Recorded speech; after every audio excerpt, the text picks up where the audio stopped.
Hello everybody, welcome to Healthy Habits. Today I'll be talking about decluttering your mind for a positive mindset. A healthy mindset equals a healthy heart, and a healthy heart leads to better health.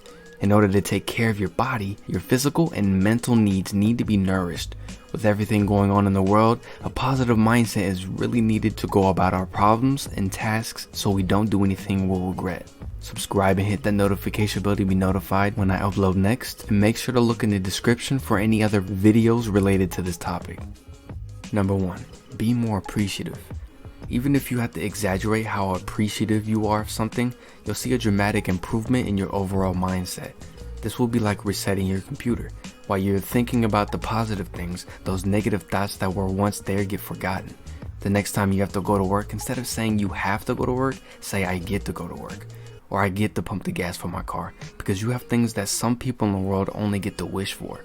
Putting effort into trying to be more positive is actually a great way to be more positive. Number 2, write down your thoughts. The brain is such a beautiful but complex organ. All of the drama that goes through your head, whether it be fear, sadness, anger, confusion, it can all be overwhelming and comfortless to face, so we try to shut it out and ignore those thoughts. Now, a technique to help you really control or navigate through those thoughts will be to write them down. Say it's almost midnight and you're walking home from the movies with a friend. It's dark, raining, and you can see a street light, but you're covered in utter darkness. You call out to your friend, but it's completely silent, and for a minute you think you're alone. Suddenly your legs start shaking, your teeth start chattering. You feel the urge to run to the light, but you're scared of what else can see the light.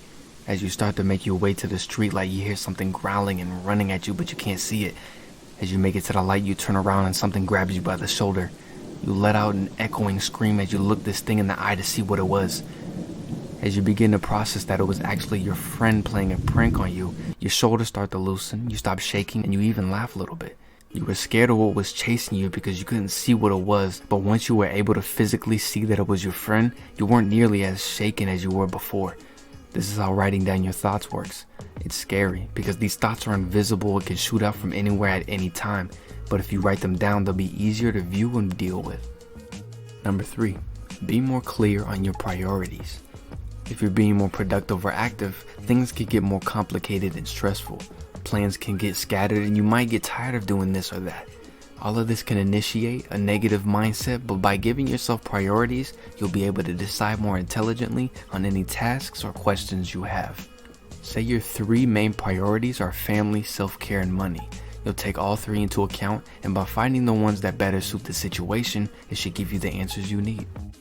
Number 4, keeping the space around you organized. Making your bed every morning, cleaning the kitchen, keeping dirty clothes in baskets or at least off the floor, and dusting when needed will flood your mind with positivity. Physical things around us actually play a big part in how we feel and go about the day. They can give you a sense of control, which engage your brain to keep a repetitive action. Now, this can either be a calm effect or a stressful and disorganized effect. A clean environment will help the mind unwind and feel more at home. Try setting up a routine that'll keep the surroundings around you organized so you can grow a more positive mindset. Number 5, seeking support. Don't be afraid to communicate and let others know how you feel. Getting whatever is bothering you off your chest by verbally saying it will significantly calm you down and give relief. Talking to others will convey affirmative messages or tell you what you should do versus what you should not do and introduce a more positive headspace. Talking to a therapist, a close friend, a family member, and anybody else that can give both positive feedback and constructive criticism would be ideal. This will help you grow and inform you about the things that you may need to work on, but in a positive manner. Keeping a positive mindset can be hard when you can't find enough things to be positive about. But if it's one thing that you take away from this video, it's that you are in control of the options you present yourself with and how you use them. Subscribe and hit that notification bell to be notified when I upload next, and in the description below will be information on other topics you should check out if you find this video helpful. I'll see you in the next one. Peace.